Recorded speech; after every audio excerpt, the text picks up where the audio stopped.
الحمد للہ رب العالمین والعاقبۃ للمتقین والصلاة والسلام علی سید الانبیاء والمرسلین وعلی آلہ واصحابہ اجمعین اما بعد اعوذ باللہ من الشیطان الرجیم بسم اللہ الرحمن الرحیم قل هو اللہ احد اللہ الصمد لم یلد ولم یولد ولم یکن لہ کفوا احد صدق اللہ العظیم وصدق رسولہ النبی الکریم الامین اللہم صل علی سیدنا و مولانا محمد معدن الجود والکرم وآلہ وصحبہ وبارک وسلم الصلاۃ والسلام علیک یا سیدی یا رسول اللہ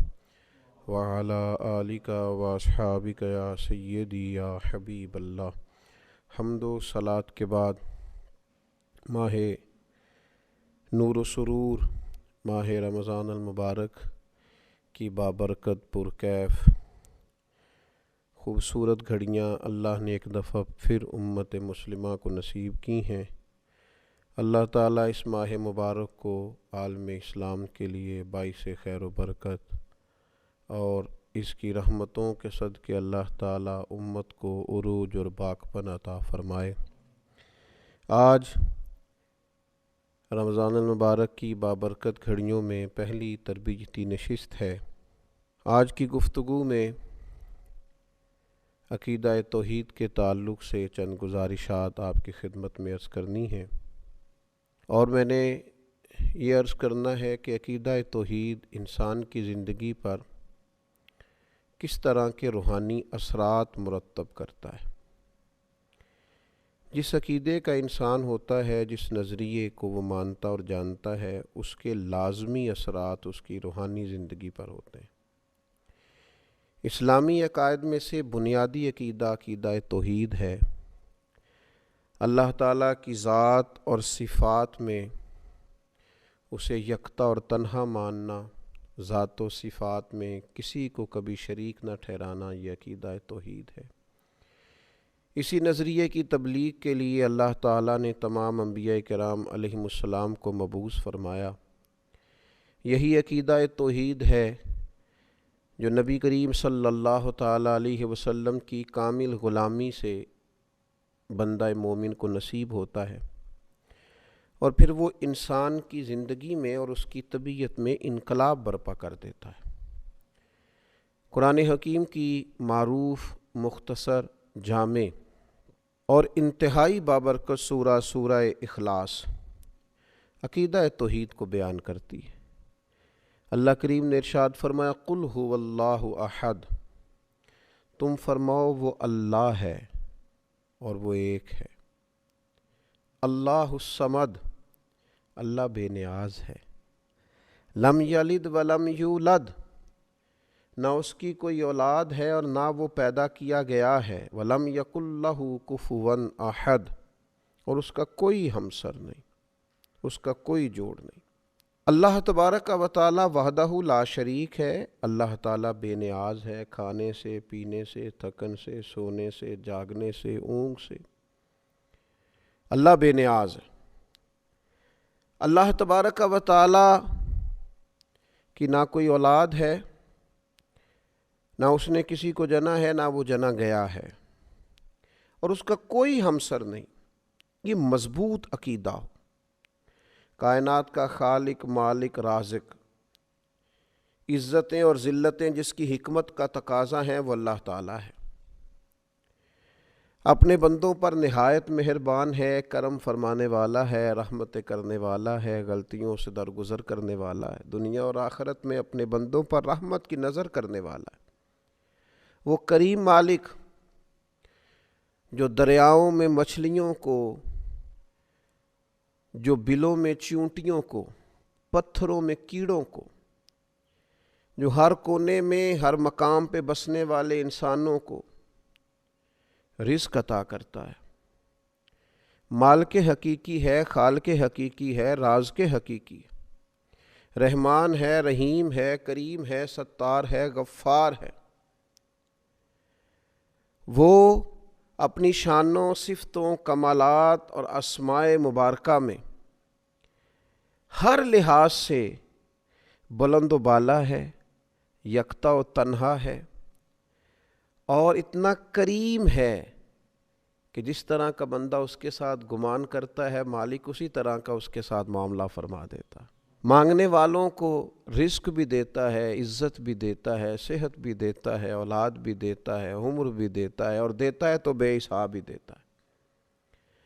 اور دیتا ہے تو پھر اتنا دیتا ہے، اتنا دیتا ہے، اتنا دیتا ہے کہ انسانیت لیتے لیتے تھک جاتی ہے، لیکن مالک کی عطائیں جاری رہتی ہیں۔ فرمایا بس ایک بات کا خیال رکھنا، کسی کو اس کا شریک نہ ٹھہرانا۔ بہت زیادہ تفصیلات نہیں، مسلم شریف کی ایک حدیث، حضرت جابر ابن عبداللہ رضی اللہ تعالیٰ عنہ بیان کرتے ہیں کہ نبی کریم صلی اللہ تعالیٰ علیہ وسلم نے بیان فرمایا کہ جو اللہ تعالیٰ سے اس حال میں ملا، جس نے گویا بروز قیامت رب سے اس حال میں ملاقات کی کہ وہ کسی کو اللہ کا شریک نہیں ٹھہراتا تھا، تو بندہ جنت میں جائے گا۔ ختم ہو گئی بات۔ اور فرمایا جس نے اللہ سے اس حال میں ملاقات کی کہ معاذ اللہ وہ کسی کو اللہ کا شریک ٹھہراتا تھا، وہ بندہ دوزخ میں جائے گا۔ رسول رحمت صلی اللہ تعالیٰ علیہ وسلم کی اس خوبصورت جامع اور معنویت سے بھرپور روایت نے عقیدہ توحید پورے کا پورا سمیٹ کے رکھ دیا، اور اس کے جو نتائج ہیں اور اس کا جو لازمی اور آخری نتیجہ ہے وہ بھی بیان کر دیا کہ عقیدہ توحید و رسالت کا قائل جنتی ہے، اور اگر کسی مقام پر معاذ اللہ اللہ کی ذات و صفات میں کوئی کسی کو شریک سمجھتا ہے تو وہ جہنمی ہے۔ اب یہ عقیدہ توحید کہ انسان اللہ کو وحدہ لا شریک مانے، اللہ کو بے نیاز مانے، اللہ تبارک و تعالیٰ کو ہی رازق اور خالق مانے، اللہ تبارک و تعالیٰ کی ذات پر ہی اس کا بھروسہ ہو، پھر اگر عقیدہ توحید اس کا مضبوط ہو تو اس کی روحانی زندگی پر اس کے اثرات کیا ہوتے ہیں۔ 10 باتیں میں نے آپ کی خدمت میں عرض کرنی ہیں۔ عقیدہ توحید کے جو روحانی اثرات ہیں، انسان کے وجود کو، روح کو، ذہن کو قوت اور توانائی جو یہ عقیدہ دیتا ہے، وہ 10 باتیں اللہ کی توفیق سے آپ کی خدمت میں عرض کرنے جا رہا ہوں کہ طاقتور ترین اور مضبوط ترین اور وسیع الذہن اور وسیع القلب اور وسیع المزاج شخصیت عقیدہ توحید ترتیب دیتا ہے۔ سب سے پہلی بات یہ ہے کہ جب کوئی انسان اللہ کی توحید کا ماننے والا ہوتا ہے تو وہ تنگ نظر نہیں ہوتا، لسانی بنیادوں پر، علاقائی بنیادوں پر، رنگ و نسل کی بنیاد پر تقسیم نہیں ہوتا۔ کیوں نہیں ہوتا؟ اس لیے کہ وہ اس رب کا ماننے والا ہے جس نے زمین و آسمان کو بنایا۔ تنگ نظری نہیں پیدا ہوتی عقیدہ توحید کی برکت سے، تو مسلمان کبھی تنگ نظر نہیں ہوتا۔ عقیدہ توحید کا ماننے والا، توحید و رسالت کا ماننے والا، دروازہ رسول کی گدائی کرنے والا، اس کی سوچ بہت بڑی ہوتی ہے، دل بہت بڑا ہوتا ہے، اس کا مشرب وسیع و ظرفی ہوتا ہے، اس کے مزاج میں وسعت ہوتی ہے۔ اقبال کہنے لگے بازو تیرا توحید کی قوت سے قوی ہے، یعنی تیرے بازوؤں کے اندر جو طاقت ہے وہ اللہ کی توحید کی ہے۔ اب اس کا نتیجہ کیا ہے؟ بازو تیرا توحید کی قوت سے قوی ہے، اب تو کسی وطن میں بند نہیں ہو سکتا۔ اسلام تیرا دیس ہے اور تو مصطفی ہے، پھر ساری دنیا تیرا وطن ہے چونکہ ساری دھرتی اللہ کی۔ رسول پاک صلی اللہ تعالیٰ علیہ وسلم کا تو غلام ہے، تو مصطفی ہے، لہذا مسلمان عقیدہ توحید والا کبھی تنگ نظر نہیں ہوتا۔ وہ بڑی بات کرتا ہے، بڑی سوچ رکھتا ہے، بڑے ارادے کرتا ہے، بڑے منصوبے بناتا ہے، اس کی اٹھان بڑی ہوتی ہے، اس کا باکپن بڑا ہوتا ہے، اس کا بات کرنا بڑا وسعت رکھتا ہے، اس کے ظرف میں بڑی گنجائش ہوتی ہے۔ دوسری بات یہ ہے کہ عقیدہ توحید انسان کے اندر بلا کی غیرت پیدا کرتا ہے، اس لیے کہ عقیدہ توحید کا ماننے والا انسان یہ اچھی طرح جانتا ہے کہ تمام طاقتوں کا مالک اللہ تعالیٰ ہے، اس میں عزت نفس پیدا ہوتی ہے، وہ کسی کو خاطر میں نہیں لاتا، وہ کہتا ہے میں کسی سے کیوں ڈروں، میں کسی دنیا دار کے سامنے سہما کیوں رہوں، وہ کسی مقام پر بھی اپنی عزت نفس کو داؤ پہ نہیں لگاتا، کیونکہ طاقتوں کا مالک تو اللہ ہے، اللہ اکبر ہے۔ باقی سب انسان چھوٹے ہیں، پست ہیں، کو بڑا ہے تو صرف اللہ جل شانہ، یا وہ بڑا ہے جسے رب بڑائی عطا کرے، جسے اللہ عزت عطا کرے، جسے اللہ وقار عطا کرے، جسے اللہ تبارک و تعالی شان عطا کرے۔ پھر تیسری بات یہ ہے کہ عقیدہ توحید انسان کے اندر عاجزی پیدا کرتا ہے، متکبر نہیں ہونے دیتا، کیونکہ اس کا خیال ہوتا ہے انسان کا کہ میرے پاس جو کچھ بھی ہے میرے رب کا ہے، ذاتی تو ہے ہی نہیں، کسی غرور کا شکار نہیں ہوتا، اس کے پاس تو نعمتیں بڑھتی جاتی ہیں تو پیشانی اس کی رب کے حضور جھکتی جاتی ہے، اللہ تعالیٰ اس کو عطا کرتا جاتا ہے تو جیسے جیسے درخت کو پھل لگتا جاتا ہے ٹہنیاں جھکتی جاتی ہیں، اس کی عاجزی میں اضافہ ہوتا جاتا ہے، اور رسول کریم صلی اللہ تعالیٰ علیہ وسلم نے فرمایا جو اللہ کی رضا کے لیے عاجزی کرے اللہ اسے عزت عطا فرماتا ہے۔ عقیدہ توحید انسان کے اندر عجز پیدا کرتا ہے، اس کے مزاج میں جھکاؤ پیدا کرتا ہے، انانیت، تکبر، ان بیماریوں سے اسے نکال دیتا ہے۔ چوتھی بات یہ ہے کہ عقیدہ توحید رکھنے والا انسان وہ جانتا ہے، وہ اس بات کو سمجھتا ہے، اس کا ذہن بن جاتا ہے کہ مجھے کبھی بھی عقیدہ توحید کا رکھنے والا انسان کبھی بھی ناانصاف نہیں ہوتا، ظالم نہیں ہوتا، وہ عادل ہوتا ہے، ناانصافی نہیں کرتا۔ کیوں؟ کہ اسے پتہ ہوتا ہے اگر میں تھوڑی سی یہاں ناانصافی کروں گا تو میرا مالک مجھے دیکھ رہا ہے، صبح قیامت انصاف کر دے گا، ہر ظلم کا حساب دینا پڑے گا مجھے، قیامت کے دن اللہ کے حضور حاضر ہونا ہے۔ لہذا عقیدہ توحید انسان کو منصف مزاج بنا دیتا ہے۔ اللہ رسول کے ماننے والے کبھی بھی ظالم نہیں ہوتے، ناانصافیاں نہیں کرتے۔ پھر پانچویں بات یہ ہے کہ عقیدہ توحید کا ماننے والا شخص جو ہوتا ہے نا، کبھی مایوس نہیں ہوتا، اس کا دل نہیں کبھی ٹوٹتا، اس کے مزاج کے اندر کبھی کمزوری واقعہ نہیں ہوتی، اس لیے کہ وہ اس رب کا ماننے والا ہے جس نے کہا ہے لا تقنطوا من رحمت اللہ ان اللہ یغفر الذنوب جمیعا۔ تم نے کبھی اللہ کی رحمت سے نا امید نہیں ہونا، اللہ سارے گناہ معاف فرما دے گا۔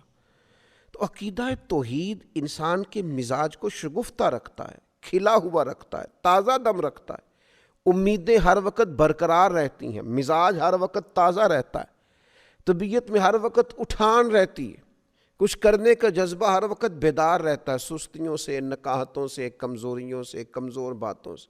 عقیدہ توحید کا ماننے والا بچا رہتا ہے، روحانی تازگی نصیب ہوتی۔ چھٹی بات،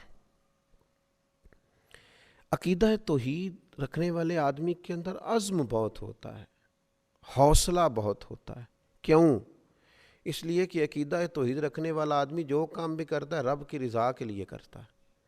جو کام انسان دنیاوی لالچ کے لیے کرے، حرص و ہوس کے لیے کرے، وہ کام بندے کو تھکا دیتے ہیں، محدود کر دیتے ہیں، کمزوری اس میں ظاہر ہوتی۔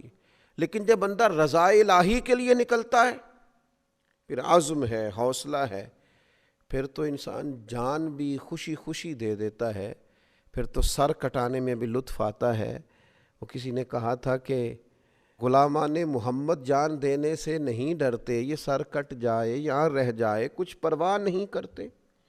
عقیدہ توحید نے مضبوط کر دیا ہے، عزم پیدا کیا ہے، حوصلہ پیدا کیا۔ اور ساتویں بات یہ کہ عقیدہ توحید انسان کو کمزوری سے نکالتا ہے، بہادر کر دیتا ہے بندے کو، اس لیے کہ وہ زبردست طاقت والے رب کا ماننے والا ہے، وہ اللہ جل جلالہ کا ماننے والا ہے، وہ اللہ جل شانہ کا ماننے والا ہے، اللہ اکبر کا ماننے والا ہے۔ لہذا اس کے اندر بہادری ہوتی ہے، وہ بزدل نہیں ہوتا، وہ کمزور بات نہیں کرتا، اس کے لہجے کا دبدبا بتاتا ہے کہ اس کے پیچھے جو طاقتیں ہیں وہ عظیم ہیں. کسی عظیم کو ماننے والا اللہ رسول کی مدد اور نصرت کا دامن اس نے تھاما ہوا ہے، اور یہ جدھر جاتا ہے اللہ تعالیٰ اس کی مدد فرماتا ہے. اور پھر 8ویں بات یہ ہے، عقیدہ توحید انسان کے اندر بے نیازی پیدا کرتا ہے، قناعت پیدا کرتا ہے. انسان سمجھتا ہے کہ عزت ہو، حکومت ہو، رزق ہو، یہ تو اللہ کے ہاتھ میں ہے، لہٰذا وہ بندوں کی، دنیا داروں کی، مالداروں کی، صاحب اقتدار لوگوں کی اتنی پرواہ نہیں کرتا. اسی کسی دے کچھ نہیں جلگ دے نہ کوئی ساڈا دردی. وہ کہتا ہے سب تو اللہ نے دینا ہے، میں رب رسول کی بارگاہ کی طرف رجوع رکھوں گا، میں ادھر ادھر دنیا داروں کے دروازے پہ. شان بے نیازی. اس لیے آپ کبھی دیکھیں اللہ کے بندوں کو، حضرت ابو عبیدہ بن جراح، جناب ابو ذر غفاری، سیدنا فاروق اعظم، حضرت مولا علی شیر خدا علیہم رضوان، کبھی ان کو دیکھیں، لباس سادہ، انداز سادہ، لیکن کیا شان ہے، کیا انداز ہے. اللہ تیرے بندوں کی کیا عظمت ہے. جہاں بیٹھتے ہیں رونقیں نرالی ہیں، جو ارادے کرتے ہیں ان ارادوں میں طاقتیں خدائی ہیں، بے نیازی ہے، بے پرواہ ہیں دنیا سے. اپنے رستوں کا تعین خود کرتے ہیں، ہواؤں کے رخ پھیر دیتے ہیں. عقیدہ توحید نے بے نیاز کر دیا. اقبال کہنے لگے دو عالم سے کرتی ہے بیگانہ دل کو، عجب چیز ہے لذت آشنائی. جب سے مالک تیرے ساتھ آشنا ہوئے ہم تو دنیا سے بے نیاز ہو گئے، بیگانہ ہو گئے. اور پھر 9ویں بات یہ ہے کہ عقیدہ توحید کا ماننے والا قانون کا پابند ہوتا ہے، اس لیے کہ اسے پتہ ہوتا ہے میرا اللہ ہر حال میں مجھے دیکھ رہا ہے. اسے پتہ ہوتا ہے اللہ ظاہر کو بھی دیکھتا ہے، باطن کو بھی دیکھتا ہے. لکھا ہوتا ہے نا کیمرے کی آنکھ آپ کو دیکھ رہی ہے، محتاط رہنا. تو جسے یہ یقین کامل ہو میرا رب مجھے دیکھ رہا ہے، کسی قانون کی خلاف ورزی نہیں کرتا. اپنی حرکات کو، سکنات کو، صبحوں کو، شاموں کو، جلوتوں کو، خلوتوں کو اللہ رسول کے قانون کا پابند رکھتا ہے، کیونکہ عقیدہ توحید کا ماننے والا ہے. اور 10ویں بات یہ کہ عقیدہ توحید انسان کے اندر قوت اور مساوات کو پیدا کرتا ہے.